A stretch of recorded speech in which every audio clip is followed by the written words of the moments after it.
Hello, bonjour à toutes, bonjour à tous, bienvenue sur ma chaîne. Nous allons parler aujourd'hui du meilleur fond de teint au monde. Je vais vous apprendre en fait comment trouver le meilleur fond de teint, celui qui vous convient le mieux. Vous avez donc compris que nous n'allons pas parler de marque de fond de teint. La marque, vous la choisirez en fonction de vos choix, en fonction de vos envies, en fonction de votre budget. Restez bien jusqu'à la fin car je vais vous donner une petite astuce anti-âge. Si vous entendez de la musique, c'est normal, c'est mon fils qui répète avec son groupe. Vous allez voir que trouver le meilleur fond de teint au monde, c'est quelque chose d'assez facile et un peu compliqué à la fois. Mais quand vous aurez tout regardé, tout entendu, vous verrez que vous allez devenir la meilleure, la pro du fond de teint. Pour trouver le fond de teint qui vous convient le mieux, il va falloir que vous vous basiez sur trois critères très importants. Votre type de peau, le sous-ton de votre peau et la teinte de votre peau, votre couleur.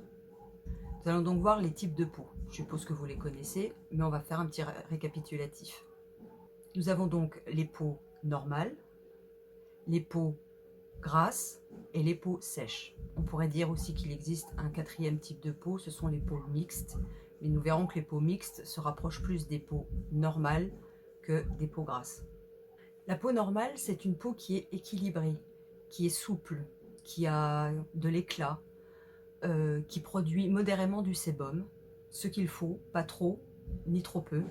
La peau normale est fraîche et souple, douce au toucher. La peau mixte, quant à elle, généralement, est combinée avec une peau normale. La peau normale va être sur la partie plutôt extérieure du visage, alors que ce qu'on appelle la peau, pour que ça fasse une peau mixte, c'est-à-dire qu'elle va produire un petit peu plus de gras sur la zone T, c'est-à-dire un petit peu le front, le nez et parfois le menton. Évidemment, dans les peaux mixtes, c'est comme dans les peaux sèches ou dans les peaux grasses, il y a des mixtes qui vont produire peut-être plus de sébum à ces endroits-là. Mais en règle générale, une peau mixte ne produit pas de sébum sur le reste. Enfin, produit du sébum, mais modérément sur le reste. Par contre, quand elle va tendance à graisser un peu plus, ce sera sur cette zone-là. Vous pouvez être mixte léger, comme vous pouvez être mixte très fort. Les peaux sèches.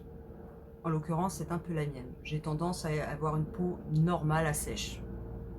La peau sèche n'est pas à confondre avec une peau déshydratée. Une peau sèche manque de nutrition. En fait, elle ne produit plus assez de sébum. Alors qu'une peau déshydratée manque d'eau. C'est pourquoi une peau déshydratée, qui est un état transitoire en fonction soit du temps qu'il fait, de la saison donc, soit des hormones chez les filles, soit de notre alimentation, c'est un état transitoire, alors que la peau sèche, c'est un état permanent, comme normale et grasse. Nous devons aborder aussi le fait qu'il est possible qu'en étant jeune, nous ayons eu la peau grasse. Au fur et à mesure du temps, la peau produisant de moins en moins de sébum, nous pouvons avoir, après, une peau sèche. La peau sèche est une peau qui a perdu de sa protection graisseuse. Elle a tendance à être terne, pas très souple, voire même parfois rugueuse. Elle a également perdu de son élasticité. La peau sèche est une peau qui tire en permanence, pas seulement quand vous venez de vous laver avec un mauvais savon, mais en permanence. Souvent, le maquillage s'étale mal sur les peaux sèches. Il a tendance à faire des plaques et les défauts de la peau se voient encore plus, les rides ou les zones de sécheresse. D'autre part, les peaux sèches ont tendance à être plus sensibles. Ça aussi, c'est un état transitoire. Vous pouvez très bien avoir la peau sèche non sensible et par moments avoir une sensibilité accrue. De même que quand vous avez la peau grasse, vous pouvez aussi avoir des sensibilités de peau. Je parle un peu moins des peaux normales, mais ce qui est valable pour les états transitoires de peau sèche et de peau grasse l'est aussi pour les peaux normales. La peau sèche a donc tendance à réagir plus facilement aux cosmétiques, que ce soit les soins du visage et le maquillage. Donc souvent plus sensibles, les peaux sèches réagissent assez facilement aux cosmétiques, que ce soit le soin ou le maquillage, surtout ceux contenant, par exemple pour les soins, des sulfates, et pour ce qui est du maquillage, tout ce qui contient de l'alcool ou du parfum. Il faut savoir, comme je l'ai dit tout à l'heure, qu'avec l'âge, la production de sébum diminue. Nous allons voir maintenant les peaux grasses. La peau grasse est ma foi l'inverse de la peau sèche. Là où la peau sèche ne produisait pas assez de sébum, la peau grasse en produit trop. Cela donne un aspect luisant, huileux à la peau. Comme dirait Caradoc, le gras, c'est la vie. Ma foi, quand c'est en excès, c'est comme tout, c'est pas très bon. Mais quand même, par rapport à une peau sèche, vous êtes beaucoup plus protégé de l'environnement grâce à cette couche de gras. Nous le voyons donc en excès ou en manque, le gras, c'est problématique. Les peaux grasses ont tendance à avoir les peaux dilatées, le teint brouillé, la peau épaisse. L'accumulation de sébum dans les pores dilatés aura tendance à favoriser la production de points noirs, mais aussi l'acné. Les peaux grasses dites séboréiques ont tendance à faire virer le maquillage. Le maquillage a du mal à tenir, il glisse sur la peau. Revenons un petit peu sur les peaux mixtes. Il faut savoir qu'en fait, à peine 10% de la population a la peau réellement grasse. Beaucoup de personnes pensent avoir la peau grasse, alors qu'en fin de compte, ils sont en peau mixte très forte, c'est-à-dire une très forte concentration de sébum sur la zone T, alors que le reste est normal. Alors là, c'est la batterie de mon fils. Je reviens juste 2 secondes sur les peaux déshydratées, comme nous l'avons vu tout à l'heure. Les peaux déshydratées sont des peaux qui manquent d'eau. Donc, peau grasse ou peau normale, et a fortiori peau sèche, on hydrate sa peau avec une crème spécifique à notre type de peau, qui va être plutôt matifiante pour les peaux grasses, nourrissante pour les peaux sèches, et ce qu'on appelle peau normale à mixte, pour les peaux normales à mixte. Comme nous le verrons aussi pour les fonds de teint, pour les soins, ce qui est de crème, quand vous avez la peau mixte à tendance très mixte, très grasse sur la zone T, n'hésitez pas à utiliser 2 soins de la même marque. Un soin matifiant, hydratant matifiant pour la zone T, et normal pour le reste de votre peau.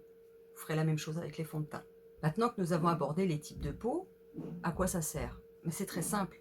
Votre fond de teint ne va pas être le même si vous avez une peau sèche, une peau normale, une peau grasse. Il existe différentes textures de fond de teint en fonction du type de peau. Les fonds de teint pour les peaux sèches vont être des fonds de teint crémeux. Pour les peaux normales à mixte légère, les fonds de teint seront plutôt liquides. Et les peaux grasses vont plutôt se tourner vers des fonds de teint en poudre ou très matifiants. Comme je l'ai dit tout à l'heure, si vous avez tendance à avoir une peau mixte mais très grasse au niveau de la zone T, n'hésitez pas, dans la même marque, à prendre 2 fonds de teint différents. Une pour les peaux grasses et une pour les peaux normales. Ne mélangez pas les 2 fonds de teint en même temps.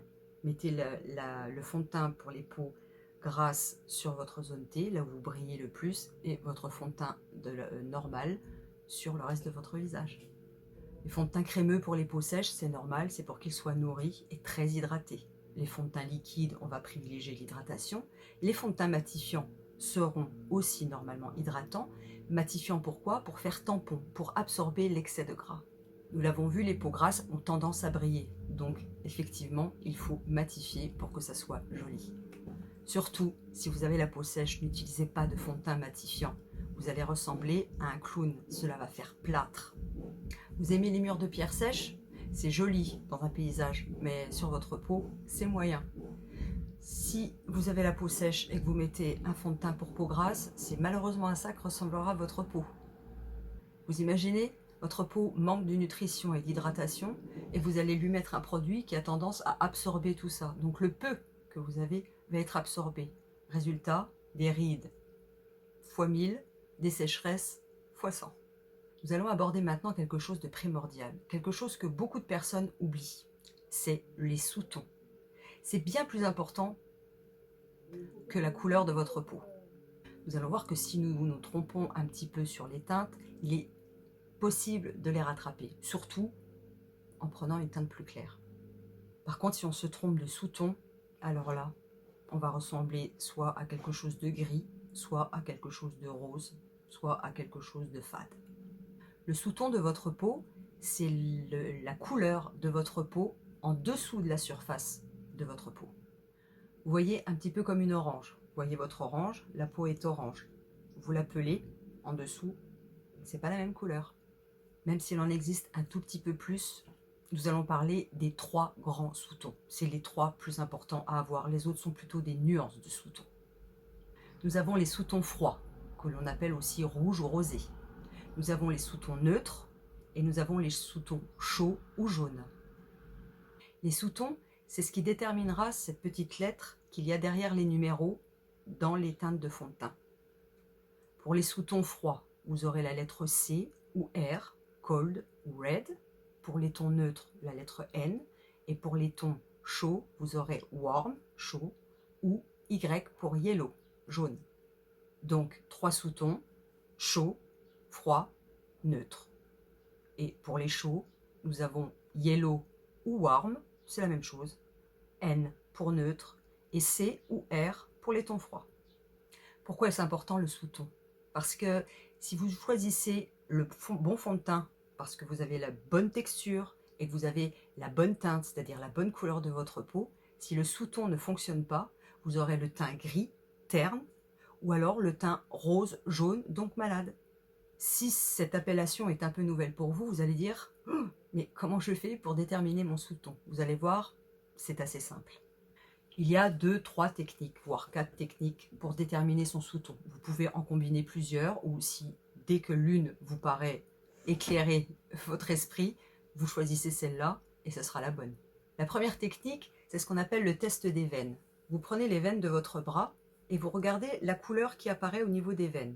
Alors, si parfois vous avez du mal à voir la couleur de votre bras, choisissez une autre partie de votre corps, mais celle du bras, c'est quand même mieux que celle des mains. Prenez celle du bras. À la rigueur, contractez un peu pour faire apparaître un peu plus les veines. Regardez la couleur de vos veines. Si vos veines apparaissent bleues, voire violettes, vous avez un sous-ton froid. Si vos veines apparaissent plutôt vertes, vous avez un sous-ton chaud.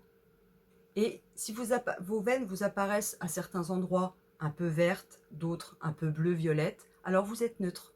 Pas envie de vous embrouiller, mais certaines marques développent des centaines, mais vont au-delà de 4 ou 5 teintes, vont maintenant vers 20, 30, 40, 50 teintes pour certaines marques. Donc vous allez avoir aussi un développement des sous-tons. Vous allez entendre parler souvent d'olive et de pêche. Alors olive, en règle générale, c'est des sous-tons de peau méditerranéenne. Olive, on entend vert dans olive, enfin vous ne l'entendez pas mais on se l'imagine, donc on est plutôt sur un sous-ton chaud.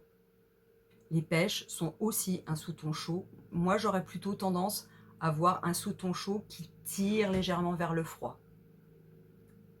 La deuxième astuce, c'est le test des bijoux. Vous avez plutôt tendance à aimer les bijoux dorés ou les bijoux argentés. Pourquoi? Vous le savez?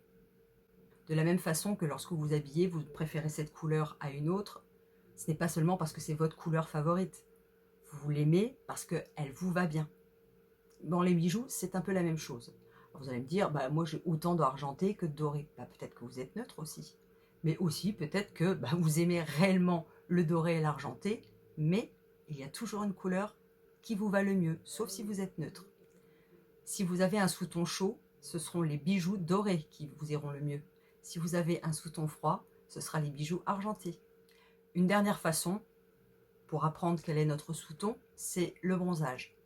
Si vous avez tendance, lorsque vous bronzez, je ne vais pas parler du visage, je parle du corps, à rougir, je ne parle pas de brûler, mais plutôt rougir avant de bronzer, vous avez certainement un sous-ton froid. Par contre, si vous bronzez facilement, et je ne parle pas de ne pas bronzer sans coup de soleil, vous avez sûrement un ton chaud. Le bronzage, j'aime moins comme technique. Moi, je trouve que la mieux, c'est celle des veines.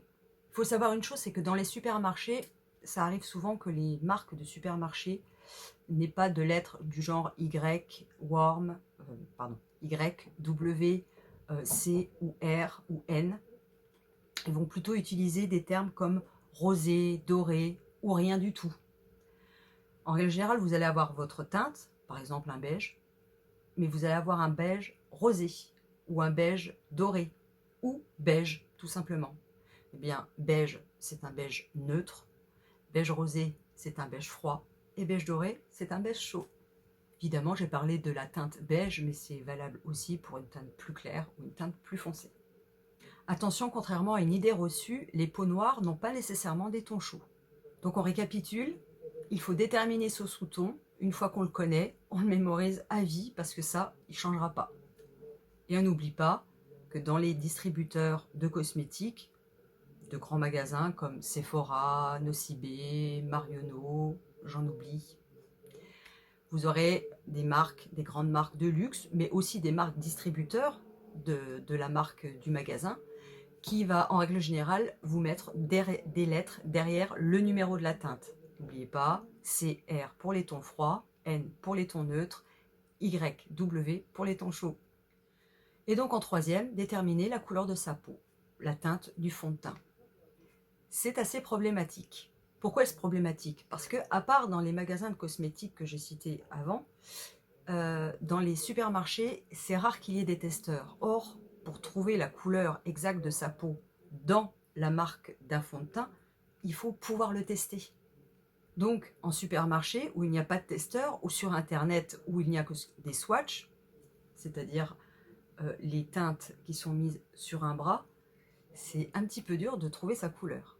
C'est pourquoi, si c'est la première fois que vous utilisez un fond de teint, ou si c'est la première fois que vous voulez utiliser un fond de teint d'une marque, il est préférable d'aller dans un magasin de cosmétiques où vous allez pouvoir tester votre fond de teint. Magasin de cosmétiques ne veut pas forcément dire magasin de luxe. Je vous l'ai dit, souvent ces magasins ont leur propre marque et font des fonds de teint tout à fait corrects, à des prix encore plus que corrects, voire parfois même moins chers que certains fonds de teint que l'on trouve dans les supermarchés. Alors, comment trouver la teinte qui fonctionnera le mieux pour vous? Il faut absolument que cette teinte matche avec votre cou, surtout en hiver, voire vos épaules et le haut de votre décolleté en été. En effet, en fonction des saisons, la peau du visage peut être plus claire ou plus foncée que celle des bras ou des mains. Donc il est important que la couleur de la peau de notre visage corresponde le plus à la couleur de la peau de notre cou. Et ceci particulièrement en automne et en hiver, puisque le reste du corps sera masqué. Vous allez me dire en été, les fonds de teint, je pars du principe qu'en été, on peut aussi avoir des soirées, on peut aussi avoir des événements où on a envie de se maquiller. C'est sûr qu'en été, il est rare qu'on mette le fond de teint que l'on met en hiver. Déjà, sa couleur ne sera pas la même. N'oubliez pas, vous n'avez pas la même couleur de peau en hiver et en été. Donc en règle générale, on a au moins 2 teintes de fond de teint. Le sous-ton, lui, ne variera pas. Par contre, la couleur, oui.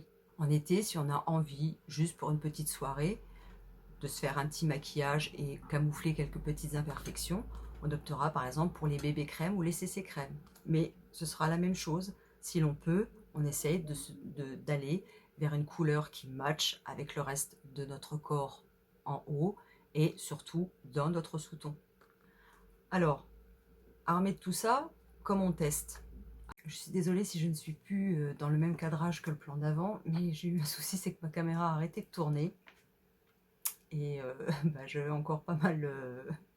Enfin, j'ai parlé dans le vide, quoi, donc... et je n'ai pas retrouvé les réglages exacts. Donc voilà, tout ça c'était petit aparté. Un petit aparté. Donc si je ne me suis pas trompée, nous en étions à comment teste-t-on la couleur de notre fond de teint. Alors dans l'idéal, c'est un échantillon. Soit sous forme d'échantillon déjà tout prêt, soit si vous allez dans un magasin de cosmétiques du type, comme je l'ai dit tout à l'heure, Marionneau, Sephora, etc., vous demandez un échantillon. Ils ont des petites boîtes, des petits boîtiers en plastique, type qui ressemblent à des piluliers, dans lesquels vous mettez 2-3 pompes. Et comme ça, vous allez pouvoir carrément le tester chez vous, le mettre sur votre visage pendant une journée. C'est bien pratique quand on hésite entre 2 teintes. Vous demandez les 2 teintes. Surtout, ne vous laissez pas influencer par la vendeuse qui va vous dire il n'y a pas besoin, c'est cette teinte-là qui vous va. La meilleure teinte, c'est vous qui allez la trouver. Je ne sais pas, malheureusement, parce que j'ai perdu le fil, si j'en ai déjà parlé, mais l'éclairage d'un magasin n'est pas le plus propice pour trouver la teinte de son fond de teint. Il faut être en lumière naturelle. C'est dehors que vous verrez si le fond de teint matche le mieux avec le reste. Concrètement, quand on ne peut pas avoir d'échantillon, comment on peut faire? Alors, si on a un testeur, par exemple dans un supermarché qui a des testeurs, l'endroit pour pouvoir essayer le fond de teint, ce sera sur la mâchoire. Chut! Si vous le faites plus haut, vous allez avoir un peu plus de mal à trouver. Par contre, si vous mettez votre fond de teint ici, vous verrez s'il correspond bien au reste de votre corps. Alors surtout, si vous êtes dans un magasin de cosmétiques, fuyez les vendeuses qui vous font tester encore, et ça existe, le fond de teint sur le dos de la main ou le creux du bras. C'est pas du tout, mais pas du tout là qu'il faut tester. Je vous dis ça parce que j'ai été naïve un nombre incalculable de fois et je suis repartie chez moi avec un fond de teint qui m'a coûté de l'argent, que je n'ai pas pu me faire rembourser parce qu'en France, chez les magasins de cosmétiques, si on s'est trompé, on ne peut pas le ramener, contrairement aux États-Unis par exemple. Et je me suis retrouvée soit avec une tête de cadavre ou alors avec le teint de Jacques Séguéla. Encore une fois, n'oubliez pas, l'éclairage d'un magasin est trompeur, demandez un échantillon. Si vous voulez acheter votre fond de teint dans un supermarché et qu'il n'y a pas de testeur, alors là ça va être un petit peu plus compliqué. Le mieux c'est de connaître déjà sa couleur par cœur et peut-être que jusqu'ici vous ne saviez pas votre sous-ton. Et bien, du coup là maintenant vous allez vraiment trouver le fond de teint puisque vous connaissez déjà votre marque, votre texture, votre couleur et maintenant vous allez avoir le bon sous-ton. Sur internet, il existe un site qui s'appelle Findation, F-I-N-D-A-T-I-O-N. Comme son nom l'indique, il vous permet de trouver le bon fond de teint, Find the Foundation. Si vous connaissez déjà la marque et la couleur et le sous-ton d'un fond de teint que vous avez chez vous et que vous voulez vous acheter un fond de teint qui se vend que sur internet ou en supermarché et que vous hésitez, c'est une bonne alternative. Vous verrez, le site est simple. Il suffit d'entrer la marque de votre fond de teint, la couleur et le sous-ton. Et le site va trouver le fond de teint qui vous correspondra le mieux dans la marque que vous voulez avoir.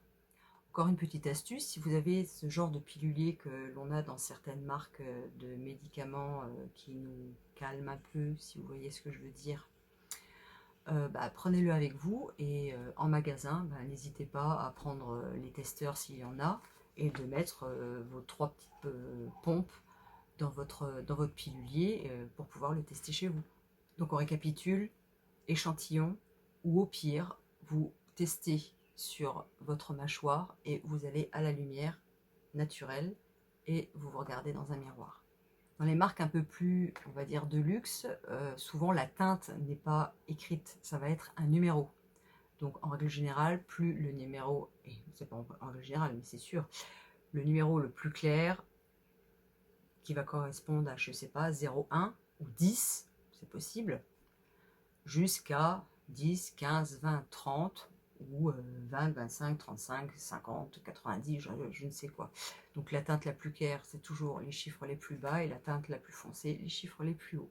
Dans les magasins type supermarché, vous allez souvent avoir des teintes où ça sera écrit fair, pâle, très clair, porcelaine, beige, beige moyen, beige foncé. Alors à ne pas confondre avec beige rosé ou beige doré. Beige rosé et beige doré, c'était sous-ton. Alors que beige, beige moyen, beige foncé, c'est la couleur. Et bien voilà, vous êtes armés pour trouver le meilleur fond de teint au monde, le vôtre.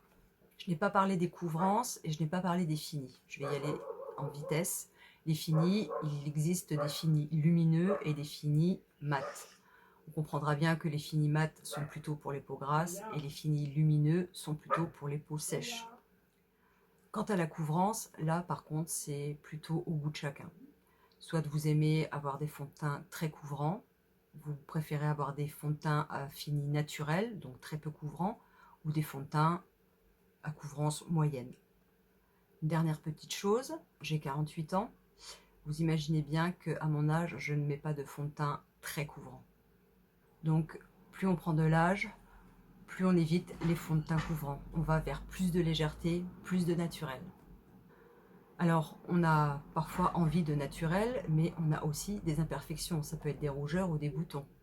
Et les fonds de teint au fini naturel ont plutôt tendance à moins cacher ce genre d'imperfections. C'est là qu'entrent en jeu les palettes de correction. Et avec ça, on va jouer avec la colorimétrie. Mais ça, j'en parlerai dans une autre vidéo. Une dernière petite chose, lorsqu'on hésite entre deux teintes, il vaut mieux prendre la plus claire. Il sera toujours plus facile de réchauffer un fond de teint trop clair que l'inverse. Avec un fond de teint trop clair, on peut réchauffer avec des poudres bronzantes, avec du blush, avec le contouring. Voici la fin de la vidéo et je vais vous donner ma petite astuce anti-âge. Écoutez bien, elle vaut le détour. Mon astuce, on commence à l'appliquer dès 20 ans, pas à 40. Vous savez ce qui vous fait vieillir le plus? Ce n'est pas le temps, c'est le soleil. Et oui, le soleil, avec ses UVB et ses UVA, et celui qui vous fait vieillir, enfin, ceux qui vous font vieillir, ce sont les UVA, les plus traîtres. Pourquoi les plus traîtres? Parce que c'est pas eux qui nous font bronzer, c'est pas eux qui nous donnent des coups de soleil, c'est pas eux qui nous donnent ce joli petit côté pêche, c'est pas eux qu'on ne voit, enfin, qui ne transparaissent que quand il fait beau. Les UVA, c'est toute l'année, en été, en hiver, qu'il fasse soleil ou qu'il fasse gris. On ne le sent pas sur la peau. Il passe à travers les vitres. Et ça, c'est celui-là qui va vous faire vieillir plus vite. Vous me voyez venir avec mes gros sabots, la crème solaire. Ou, à défaut, la crème hydratante avec un SPF d'au moins 30. Tous les jours, été comme hiver, avant le maquillage, après sa crème hydratante, on se met une crème solaire ou on choisit dès le début une crème hydratante avec un SPF assez élevé. 5, 6, 10, 12, vous ne tiendrez pas la journée avec. À partir de 30, là ça commence à être pas mal. Vous allez me dire, oui mais d'habitude c'est toujours marqué qu'il faut renouveler toutes les 2 heures. Ça c'est quand on est à la plage et qu'on fait l'étoile de mer avec le soleil à fond, à fond, à fond. Oui, il faut renouveler toutes les 2 heures pour celui-là. Par contre, un SPF 30 ou 50 pour le quotidien, c'est-à-dire la voiture, le métro, le boulot, derrière les vitres, aller chercher le pain, c'est largement suffisant et ça tiendra bien 10 heures. Les filtres se dégradent au fur et à mesure de la journée, mais beaucoup moins qu'avec le soleil direct pendant 2 heures. C'est le soleil qui fait dégrader les filtres solaires. Moins vous vous exposez, moins le filtre se dégrade. Mais ça, c'est pareil, j'en parlerai dans une prochaine vidéo. Donc on n'oublie pas, le meilleur anti-âge, le meilleur maquillage de base, c'est SPF, qui protège surtout, surtout, surtout des UVA. Voilà, c'est la fin de la vidéo. Je vous remercie d'être arrivé jusqu'au bout, de m'avoir supporté jusqu'au bout. J'espère que ça vous a plu et surtout, si ça vous a plu, n'hésitez pas à me donner un pouce bleu, surtout à vous abonner et puis à partager ces astuces, parce que ça peut être utile à beaucoup de monde.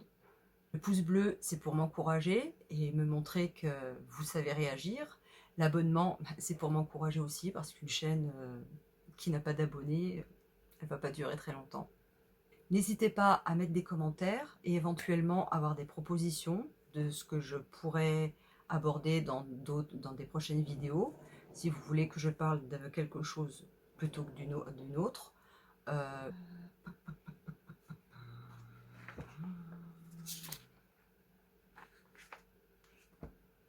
Voilà, nous sommes arrivés à la fin de cette vidéo. Je vous remercie d'être resté jusqu'au bout, de m'avoir supporté. C'est le moment où tout le monde dit abonne-toi, pouce bleu, partage. Oui, vraiment, un pouce bleu si ça vous a plu, un abonnement pour m'encourager à continuer, et puis des commentaires par rapport à la vidéo ou pour les prochaines vidéos si vous avez envie de savoir certaines choses, des tests que je pourrais effectuer. Excusez-moi par avance si j'ai le teint un petit peu blafard sur la vidéo, mais c'est ma première vidéo et je ne pouvais pas tester 36 maquillages pour voir ce qui allait ressortir le plus à la caméra parce que c'est assez compliqué, je filme avec ce que j'ai. Donc peut-être que les choses ne ressortent pas assez bien, ça je vais apprendre au fur et à mesure, je vais essayer de m'améliorer au fur et à mesure, que ça soit au niveau de ma façon de parler, que ça soit au niveau de ma façon de me maquiller en étant devant vous, et que ça soit ma façon d'éditer cette vidéo, parce que il faut savoir que éditer une vidéo, ça prend énormément de temps.